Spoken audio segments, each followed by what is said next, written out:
बिस्मिल्लाहिर्रहमानिर्रहीम अस्सलामु अलैकुम रहमतुल्लाह। इस वक्त इस्लामाबाद के अंदर बहुत बड़ी डेवलपमेंट हुई है, क्योंकि पाकिस्तान फोकस बना हुआ है अमेरिका के लिए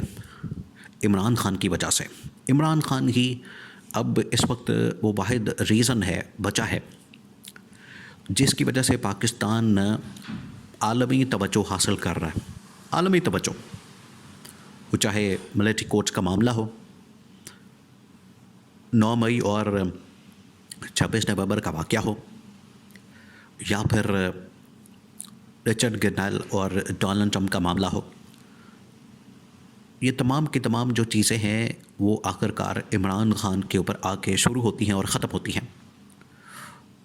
तो अब इमरान खान जो है वो सेंटर ऑफ अटेंशन बना हुआ है,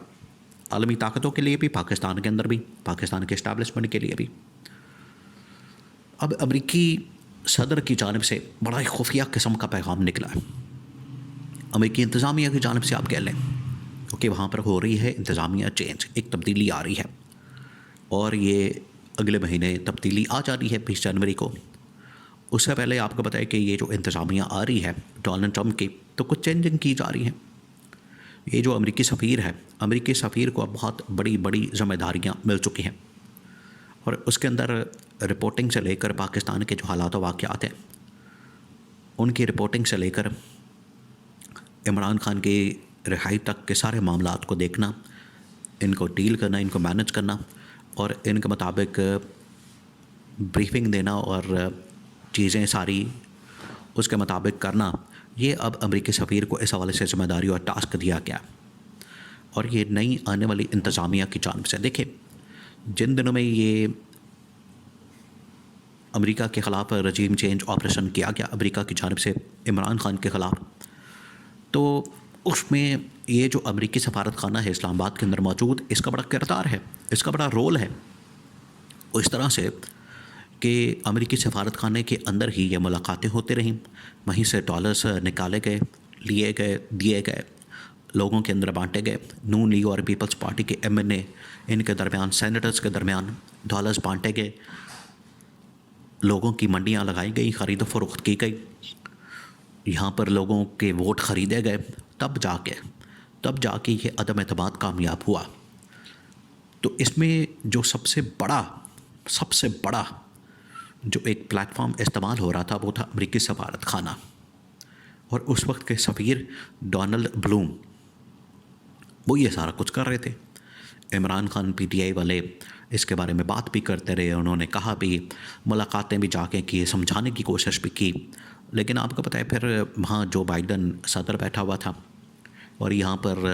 अमरीकी सदर के कहने के मुताबिक, हुक्म के मुताबिक सारे मामला चल रहे थे, उनमें किसी किस्म की मुदाखलत, इंटरफेरेंस नहीं हो रही थी और अमरीकी सफ़ीर उसी के मुताबिक चल रहा था। लेकिन अब अमरीकी सफ़ीर को आ रहा है डंडा और अमरीकी सफ़ीर को आया है मैसेज। उसे कहा गया है कि रजीम चेंज ऑपरेशन जो हुआ था, ना सिर्फ उसकी तहकीकात होनी है, उस वक्त में अमरीकी सफ़ीर का और अमरीकी सफारत खाने का किरदार क्या था। ये बड़ा अहम मामला है, बहुत अहम मामला है, बड़ा अहम इस वक्त सीन क्रिएट हुआ है, बड़ा अहम, कि उस वक्त ये अमरीकी सफारत खाने का रोल क्या था, ये क्या कर रहे थे, ये बीच में अपना क्यों लुच ताल रहे थे, इनका क्या काम था कि पाकिस्तान के अंदर मुदाखलत करें, पाकिस्तान के अंदर जो है वो आप इस पंगेबाजी में पड़े,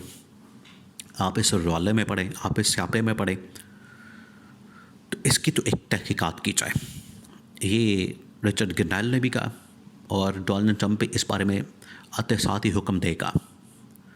दूसरा ये कि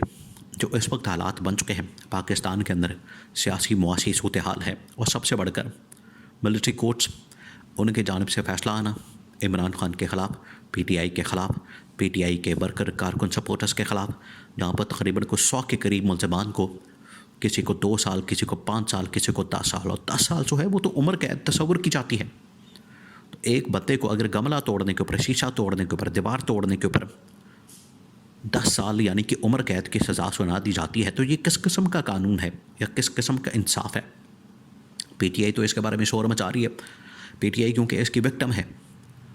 PTI को तो पता है। वैसे अंदर खाते जो है ये नून लीग और पीपल्स पार्टी वाले भी अंदर से डरे हुए हैं इनको पता है। और ये आप याद रखें,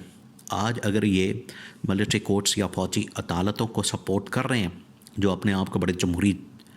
चैम्पियन कहते हैं, जमहूरियत के बड़े चैम्पियन बनते हैं, वो आज फ़ौजी अदालतों की अपने दौर में तो ये फ़ौजी अदालतों के नाम सुनकर रोना पिटना शुरू कर देते थे। कोई रो रहा है, कोई जमहूरियत किसी को याद आ रही है, कोई मिन्नतें कर रहा है, कोई और पता नहीं इस किस्म के ड्रामे किए जाते थे। आज जब इनकी हुकूमत आई है तो फ़ौजी अदालतें कायम करके तो वहाँ से फ़ैसले लिए जा रहे हैं। तो अब ये जो फ़ैसले हैं ये आलमी तवज्जो का मरकज़ बन चुके हैं, आलमी तवज्जो हासिल कर चुके हैं। तो इसके ऊपर भी अमरीकी सफारत खाने से रिपोर्ट मांगी गई है। अमेरिका ने कहा है कि ये मिलिट्री कोर्ट किस तरह से एक पैरेलल सिस्टम कायम कर सकती है जुडिशल सिस्टम के मुकाबले में पाकिस्तान में। और इसमें तो पाकिस्तान जो है बरह रास्त एक किस्म का वो तमाम मुआहदे इसने किए हुए हैं किसके साथ, बैनुल अक़वामी ताकतों के साथ, कि आप पैरेलल जुडिशल सिस्टम के मुकाबले में कोई मिलिट्री या फौजी अदालतों का सिस्टम कायम नहीं कर सकते। हाँ, अगर आपने ये महकमाना कार्रवाई करनी है तो वहाँ फौजी अफसरान के ख़िलाफ़ हो सकती है, और या फिर दहशतगर्द वो भी मिलिट्री कोर्ट्स के अंदर बाकायदा अमेंडमेंट करने के बाद उनको शिफ्ट किया जाएगा। तो यहाँ पर तो पीटीआई के वर्कर सपोर्टर्स जो कि सिविलियन है उनका ट्रायल सिविलियन अदालतों में करने की ज़रूरत है, लेकिन यहाँ पर ये हो रहा है। तो अमरीकी सफ़ीर को इस हवाले से तमाम चीज़ों के मुतालिक रिपोर्ट करने की डंडा आया, उसको कहा गया कि आपने रिपोर्ट करना है। और इसमें जो सबसे अहम तरीन मामला है वो ये कि इमरान ख़ान को जो आजकल इस वक्त मसाइल हैं दरपेश, उनको जो सहूलियात हैं और उनको मिलने वाले जो सारे मामलात हैं, कभी उनकी ज़िंदगी को ख़तरा होता है, जान को ख़तरा होता है, कभी तशवीश उनकी जानिब से की जाती है, और वहाँ पर अगर इमरान ख़ान के हुकूक की पामाली की जा रही है तो इस बारे में भी अमरीकी सफ़ीर को कहा गया। इससे पहले आपको पता है कि चीफ़ जस्टिस याहिया अफरीदी ने एक कमेटी बनाई थी और उसमें खतीजा शाह को भेजा था कि इमरान ख़ान से मिल के तो जेल की रिफॉर्म्स के मतलब जेल रिफॉर्म्स के मतलब जो है एक रिपोर्ट तैयार करें, और उन्होंने इमरान ख़ान से मुलाकात की इजाज़त मांगी जो कि उनको नहीं दी गई। तो अब ये अमरीकी सफ़ीर को तो नहीं रोक सकते, इनको तो इनका बाप भी नहीं रोक सकता। तो वो जाएगा वहाँ पर मिलने वाली सहूलियात की बात करेगा और इमरान ख़ान की रिहाई की बात करेगा। अब ये तमाम के तमाम जो डेवलपमेंट्स हुई हैं ये सारी जारी हैं इमरान ख़ान की रिहाई, इमरान ख़ान की आज़ादी की तरफ, जिसको अब कोई नहीं टाल सकता।